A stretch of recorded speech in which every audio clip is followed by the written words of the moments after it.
আসসালামু আলাইকুম viewers, lady cooking হাউসের পক্ষ থেকে ঈদের আন্তরিক শুভেচ্ছা রইল।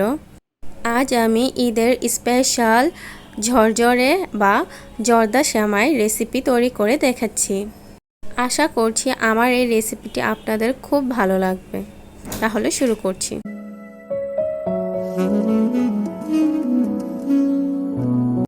প্রথমে আমি কিছু শ্যামাই নিয়েছি। শ্যামাইগুলোকে হাতের সাহায্যে ছোট করে ভেঙে নিচ্ছি। আমার রেসিপিটি ভালো লাগলে প্লিজ লাইক, কমেন্ট, সাবস্ক্রাইব করে আমার পাশে থাকবেন। চুলায় একটি ফ্রাই প্যান বসিয়ে দিয়েছি। এখন দিয়ে দিচ্ছি ফুল ক্রিম লিকুইড দুধ।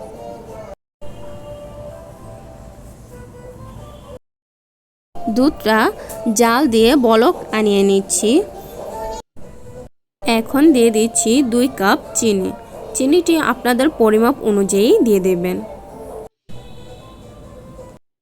চিনিটা এখন দুধের সাথে মিশিয়ে নিচ্ছি।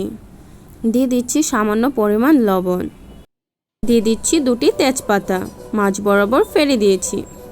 দিচ্ছি 3টি দারচিনির টুকরো। দিচ্ছি 3টি এলাচ, এলাচটি চিড়ে দিয়েছি। এখন সবগুলো উপকরণ একসাথে খুব ভালোভাবে মিশিয়ে নিচ্ছি। এখন দিয়ে দিচ্ছি 1 কাপ নারকেল কুড়ানো। সবগুলো উপকরণ একসাথে মিশিয়ে খুব ভালোভাবে 5 থেকে 6 মিনিট জাল দিয়ে নিচ্ছি। জাল দিতে দিতে দুধটা অনেকটা গাঢ় হয়ে আসবে। দুধের সাথে যেহেতু এলাচ দারচিনির ফ্লেভারগুলো মিশে গিয়েছে, আমি এলাচ দারচিনিগুলো উঠিয়ে নিচ্ছি। এগুলো এখন আমি নামিয়ে রাখছি।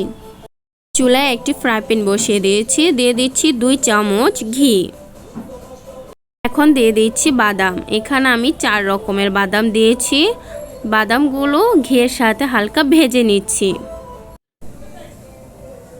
এখন দিয়ে দিচ্ছি ভেঙে নেওয়া সেই সেমাইটুকু। ঘি এবং বাদামের সঙ্গে সেমাইগুলো খুব ভালো করে 3 থেকে 4 মিনিট ভেজে নিচ্ছি। আমার রেসিপিটি আপনার ভালো লাগলে একটি লাইক, কমেন্ট, শেয়ার এবং সাবস্ক্রাইব করবে, আমার পাশে থাকবেন। এখন দিয়ে দিচ্ছি কিছু কিশমিশ। সবগুলো উপকরণ খুব ভালোভাবে ভাজা হয়ে গেলে এখন দিয়ে দিচ্ছি আলাদা করা সেই দুধটুকু। এখন সবগুলো উপকরণ নাড়িয়ে চাড়িয়ে মিশিয়ে খুব ভালো করে 6 থেকে 7 মিনিট রান্না করে নিচ্ছি।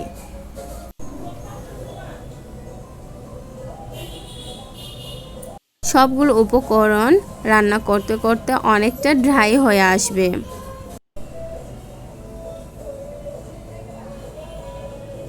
ঠিক এই পর্যায়ে চলে আসলে এখন একটি ঢাকনা দিয়ে 2 মিনিটের জন্য ঢেকে রেখে দিচ্ছি। 2 মিনিট পর ঢাকনাটি নামিয়ে খুব ভালো করে অনবরত নেড়ে চেড়ে ভেজে নিচ্ছি।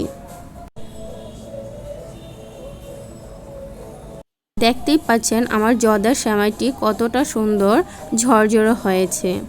দেখে নিশ্চয়ই বুঝতে পারছেন, এবং খেতেও অসম্ভব মজা। এখন আমি সেমাইগুলো একটি বাটিতে সার্ভ করে নিচ্ছি। এখন আমি সেমাইটিকে ডেকোরেশন করে নিচ্ছি। প্রথমেই কিছু কিশমিশ দিয়ে সাজিয়ে নিচ্ছি। তারপর দিয়ে দিচ্ছি পেস্তা বাদাম, কাঠবাদাম, কাজু বাদাম, চীনা বাদাম দিয়ে ডেকোরেশন করে নিচ্ছি। আমার ডেকোরেশন করা হয়ে গিয়েছে। এখন আমি বিদায় নিচ্ছি। আল্লাহ হাফেজ।